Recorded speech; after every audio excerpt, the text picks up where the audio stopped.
Dear students, इस video में हम करेंगे क्लास 8th की पोएम नंबर 7 एनिमल्स।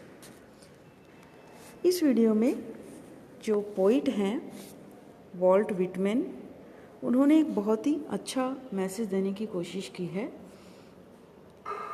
उन्होंने इस पोएम में ये डिस्क्राइब किया है कि जिस तरह जो ह्यूमन बीइंग्स हैं, इंसान जो हैं, वो हमेशा अपनी खुशी के लिए पागल रहते हैं, अपनी खुशी को पाने के लिए जब भी देखो हर बात के लिए कंप्लेन करते रहते हैं।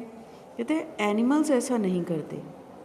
जिस तरह से इंसानों में भेदभाव होता है, छोटे बड़े का, ऊंच नीच का, एनिमल्स ऐसा कुछ नहीं रखते। एनिमल्स सबको इक्वल समझते हैं। तो पोइट की ये विश है कि वो एनिमल्स के साथ ही रहे और उनकी जो क्वालिटीज़ हैं उनको वो गेन करे, प्राप्त कर सके। तो let's we start. Poet tell us that he feels more at home with animals than humans whom he finds complicated and false।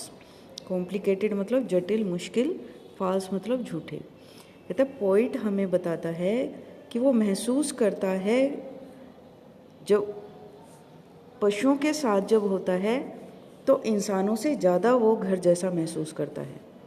यानी कि इंसानों के बीच घर पर रहकर उसे घर नहीं लगता, जितना अगर वो पशुओं के साथ रहे तो उसे घर जैसा महसूस होता है।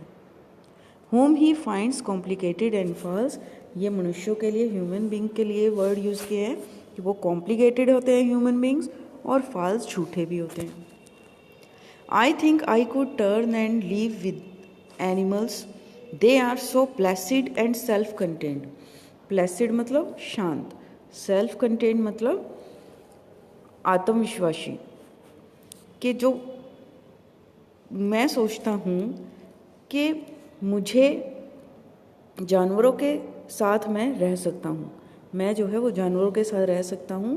क्यों? क्योंकि वो प्लेसिड होते हैं, शांत होते हैं, एंड सेल्फ कंटेंट मतलब आत्मविश्वासी भी होते हैं। I stand and look at them long and long. कहता है मैं खड़ा होकर उन्हें बहुत देर तक देखता रहता हूँ, पशुओं को। दे do not sweat and wine with about their condition. They do not lie awake in the dark and weep for their since. कहता है दे डू नॉट स्वेट, स्वेट मतलब पसीना आना, कि उन्हें ना तो पसीना आता है, और वाइन का मतलब यहाँ पर है कंप्लेन करना, कि जिस कंडीशन में वो रहते हैं उस कंडीशन के लिए वो कभी कंप्लेन भी नहीं करते। They do not lie awake in the dark, और ना ही अंधेरे में जागकर, and weep for their sins, के अंधेरे में जागकर अपने पापों के लिए वो रोते भी नहीं हैं। They do not make me sick discussing their duty to God, और वे भगवान के प्रति अपने कर्तव्यों के बारे में बात करके मुझे परेशान भी नहीं करते हैं। Not one is dissatisfied, not one is demented with the mania of owing things. कहता है ना तो डिमेंटेड होता है पागल, मैड, ओइंग, ओइंग मतलब अधिकार रखना, कब्जा कर लेना। कहता है ना तो वो असंतुष्ट होते हैं, डिससेटिस्फाइड होते हैं, और ना ही किसी भी चीज़ पर अपना अधिकार रखने के लिए वो पागल होते हैं। मतलब किसी भी चीज़ को पाने के लिए ना उनके अंदर कोई पागलपंती होती है कि ये चीज़ मेरे पास होनी ही चाहिए। Not one kneels to another, nor to his kind that lived thousands of years ago. कहता है ना तो वो क्या करते हैं,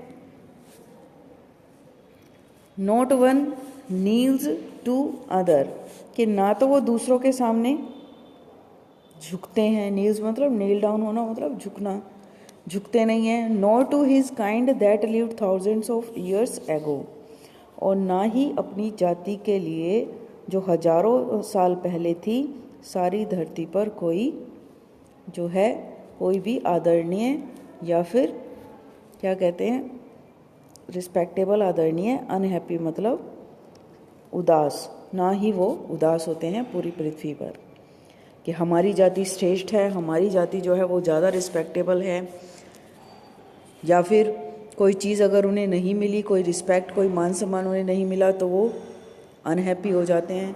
ऐसा कुछ गुण पशुओं में नहीं होता, वो सभी को इक्वल, एक समान मानते हैं।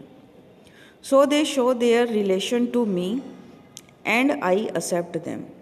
और वे अपना ये जो संबंध है, मुझे ऐसा लगता है कि अपने संबंधों को दर्शाते हैं मुझसे, एंड आई एक्सेप्ट देम, और मैं भी उन्हें स्वीकार करता हूँ।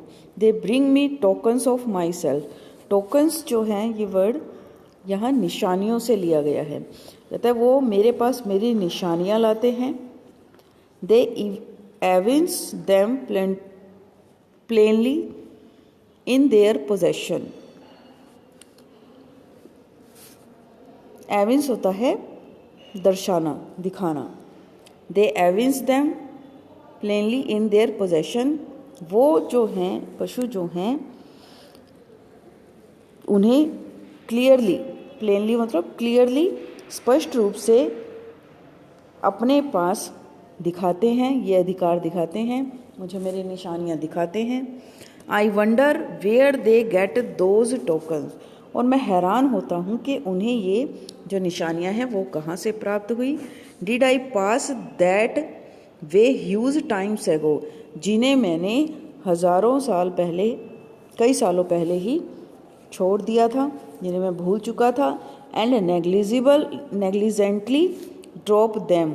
और बेपरवाही से या लापरवाही से उन्हें टाल दिया था।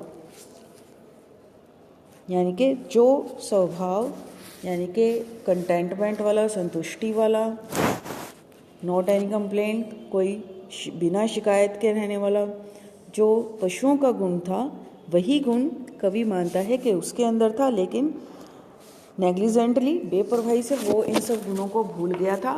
लेकिन अब पशुओं को देखकर उसे अपने ये गुण वापस याद आ गए हैं, और उसे ऐसे लगता है कि जैसे एनिमल्स जो हैं, पशु जो हैं, वो उनसे पोइट का कोई संबंध हो जिसे वो दिखाते हैं, और वापस से उसके ये जो निशानियां हैं, टोकन्स हैं, वो उसके पास वो ले आए हों। इसीलिए जो कवि है वो चाहता है कि वो एनिमल्स के साथ रहे, ताकि उनके जो गुण हैं, अच्छे गुण जो कि मानव में नहीं है, इंसानों में नहीं है, वो पोइट के अंदर आ सकें। आई होप कि ये पोएम आपको अच्छे से समझ में आई होगी। Thank you.